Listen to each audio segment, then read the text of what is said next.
Good morning, everybody. Welcome back to day 8, day 9 of Path of Exile 2. We are still alive in Act 3, cool solo self-found hardcore, level 66 Infernalist Witch. We still haven't done our second ascension. I'll get into that for a bit later.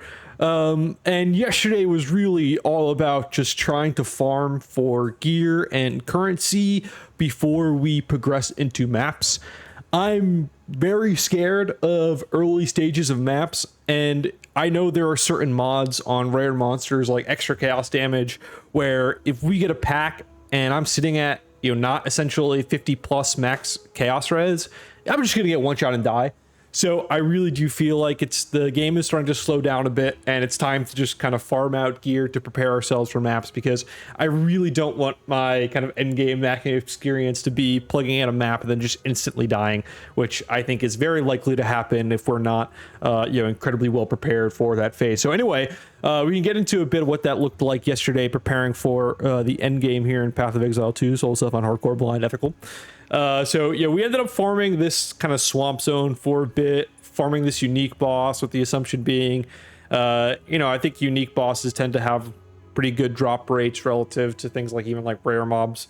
So I ended up farming this zone for, quite a few hours, and then ended up moving on to a few different zones that ended up being a bit more lucrative as far as farming is concerned. Although I farmed the zone for quite a while yesterday. Really did not get a whole lot from this specific zone. I'll get into a little bit more details of the zone that actually was worthwhile farming and we kind of popped off. But anyway, so yeah, we ended up farming this stuff. It's fine. The zone here in Act 3, the Chimeral Wetlands, was a little bit better of a zone to farm than the swamp. The big thing in this zone is that the chests, so the rare chest that spawns, is much easier to find in this zone, which makes just for a little bit more efficient farming and that kind of stuff. As well as the more there's that like spawning rare mob, the plant thing, and it's pretty good XP. So we moved on to this farm, but honestly, none. I would not recommend doing any of this. I mean, this was kind of miserable. It was very slow going as far as this progress. I'll show you what zone we end up farming, and the only thing really worthwhile as far as currency and loot was concerned. But we do this for a while, so we're 4 hours deep, just farming Act 3 zones, trying to get a little bit more power before we push towards maps, because I really don't want to just instantly die in maps. So still farming away. And I get to an idea, because I'm so miserable farming those Act 3 zones, and I'm not making any progress as far as gear or currency is concerned. I mean, we're talking like maybe 3 rares an hour. I mean, I was there for like 6 hours farming those Act 3 zones, and it felt like I got nothing as far as currency, loot. I didn't get any uniques, absolutely nothing. And what I remembered that felt really rewarding was when I was farming this Act 1 zone in Cruel, and I was just going back and looting these rare chests. Like, that actually felt good. So I was like, all right, fuck it. I'll just go back to that, see if that's actually effective. And the other big thing here is that I also figure that I need gold for gambles, because I feel like that's obviously the way GGG expects us to acquire better upgrades from, is through the gambles. But in order to actually buy a ring, for instance, from Alva at this point, I need like 12,000 gold for each ring. So you need, and I have like 60 gambles, right? So you need an insane amount of gold to actually use up all of the gambles. So you end up needing to farm just flat gold if you want to be able to use your Alvas. So that's the real reason I was here doing the gold farm. But this ended up also just dropping a crap ton of just rares and uniques. So I'll show off some of the, I got some sick uniques, dude. So I was pretty pumped about that. So yeah, we do this for, I'm probably gonna start today doing this because it was just very effective. And as far as upgrades are concerned, for things like just currency and stuff like that, I mean, it was by far the best farm in the game that at least I found. So anyway, after an obnoxiously long time doing more farming like that, just resetting the zone over and over again, getting those chests, And I really don't get any upgrades throughout this entire thing. My character legitimately stays the same as far as gear is concerned. And I'm kind of like, all right, like, fuck it. It's time to start bossing. So this is really the first, starting progression, 10 hours into the day, after grinding, just an obscene amount of zones for not much progress at all.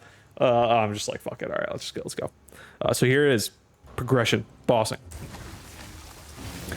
And this boss is scary. So there's a version of this boss in the ultimatum that like one-shot my character essentially because of the toxic spikes. So I'm a little bit scared of his like poison ability. Other than that, I'm not really scared, but his poison ability that he like shoots out from his tail is something that I'm scared of, but everything else is pretty chill. And my damage is starting to be a little bit of a problem again. I'm not doing any damage to this boss. Like this boss is just straight up not dying. And I'll show you today kind of the few things I'm working on to hopefully help fix some of the damage issues, but I think it's just I'm having a little bit of a skill issue with some of my passive tree decisions, so I'm going to be rejiggering some of those to start today off. But anyway, we eventually get the boss down. We do the pillar thing. It's a pretty easy boss. Not that rippy. Just really low damage, man.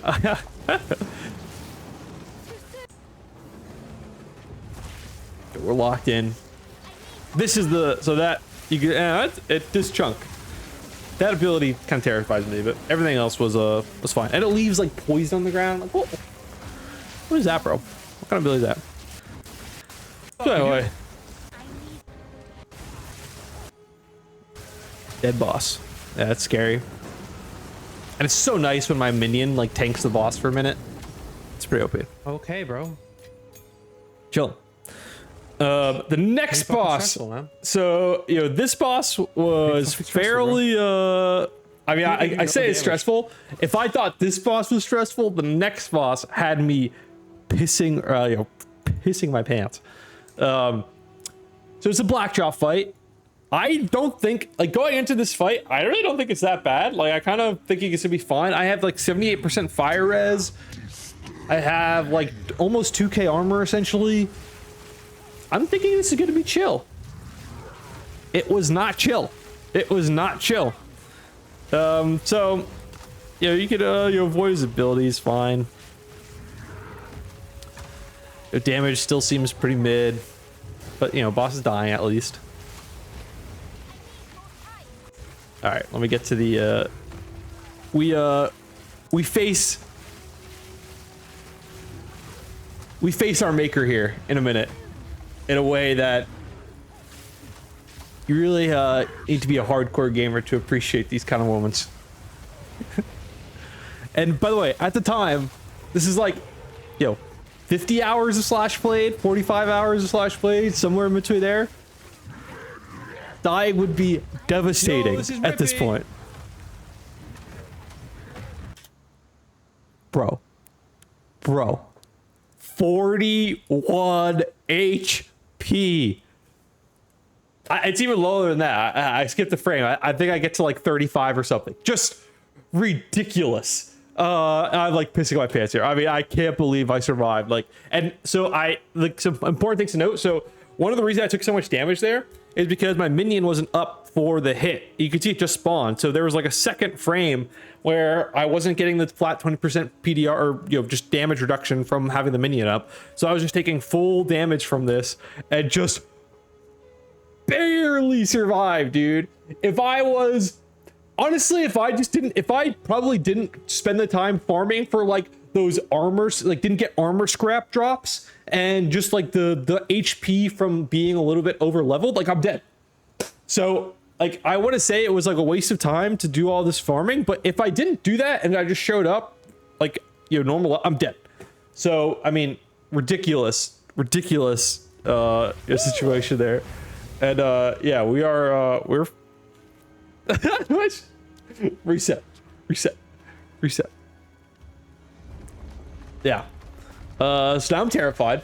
I did not think that boss would be that rippy. And I don't know if that was a crit or something, but yeah, I think I just took took the hit, and that's what it was. So I like go back to town. I kind of like I do some respecking. I try to like squeeze out more armor. I wasn't max fire as of the time, so I do some like just generic respecking just to I would try to min max this fight now that I know I could die. I was terrified. So anyway, we I think we allocate that like armor node that gives you 200% more armor versus crits and stuff like that. So we got a few more points of armor. We got a few more points of max fire res, and we lock in and kill the boss. And this is an awesome fight, man. I mean, this fight feels probably one of the most like Elden Ringy fights of the entire campaign, just given that the weapon swings are very telegraphed, in a very satisfying way. Like it's a very fun fight. And he does those like triple slams that kind of are fast and you have to dodge after it. It's a pretty cool fight. Scary as fuck though, and we're locked in. He's chunky, man. And our character's not that tanky. Like I don't feel like we have that much HP because I'm trying to get as much strength as possible, but we just need int because our gems need int. So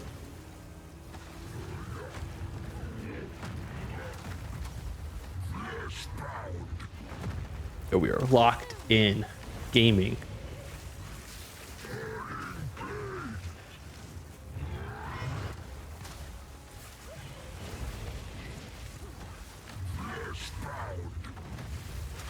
And one of the things I'm beginning to realize too, and especially like watching back, is one of the problems with my builds is that I'm supposed to be like shocking things, but I'm really not doing much shocking. Like if the boss is shocked now, you can see the shock icon, like this purple thing is a shock. And so it's something I'm looking to fix today, is just getting more reliable shocks, because I think I'm mostly relying on like crit to shock, and I'm rocking around with 20% crit, so it's not great. Holy man! So anyway, oh awesome. My god, I am shaking. Feels great. Oh my god, that one was scary, bro. That one was scary. Like, oh my and god, after killing that boss, my adrenaline was pumping for the next like 10 minutes. I was just had the jitters essentially. That was a scary one. Holy. That felt good. That was an insane fight. And then that was really it. The next boss was super easy. I mean, this boss is an absolute joke. There's nothing scary about this fight, especially when you know how to do the trigonometry of that like slam attack. And then our damage actually felt pretty good on this for some reason, where the other two kind of felt a little bit slow. So yeah, that slam, right? Like you just stand. If you know where to stand, it's. I mean, how do I die? And we're walking out with 78% lightning res. Easy boss.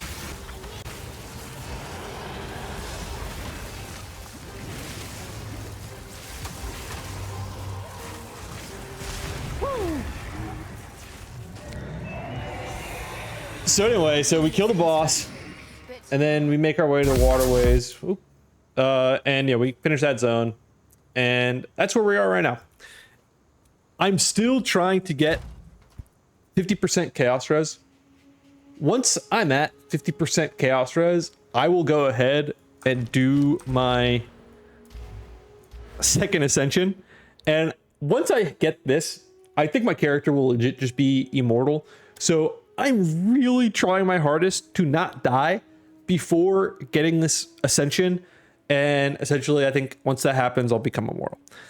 So the game plan is get more chaos res, don't die, ascend, and then start mapping. One cool thing I just want to show off is I got freaking Pillar of the Cage God from doing that Act 1 farm. I got a few other like really cool uniques too. Like I got this this wand that like has % chance to bleed. So some really cool items doing that Act 1 cruel farm. But I mean, Pillar of the Cage God is a PoE classic. I can't tell how it seems a little bit different, but still really good. And strength seems incredibly good in this game. So the idea of strength stacking is incredibly appealing.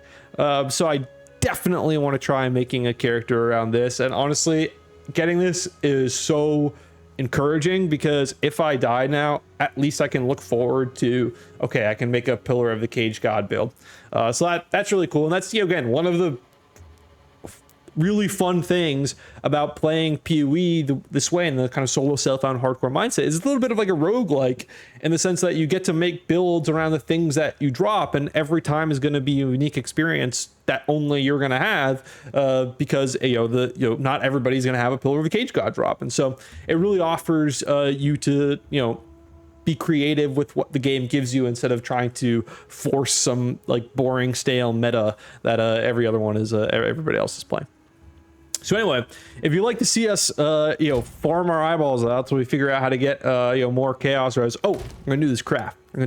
So if you want to see us do this super hyphy craft, let's do that. We'll do live. We'll do the live craft right now. All right. So we're gonna do life mod into transmute, or into aug, into cold. So the idea is I need more chaos res. This was like the only white amethyst ring I've gotten as a drop. It's like item level 48. It's 10% implicit. It's fine.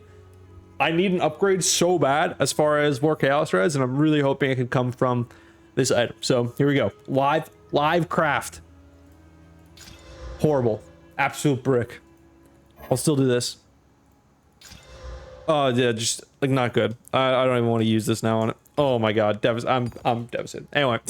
If you want to see us actually try to get chaos res items that are just absolutely trash, I'll be streaming all day, every day, twitch.tv/heartache. Drop a follow. Sure.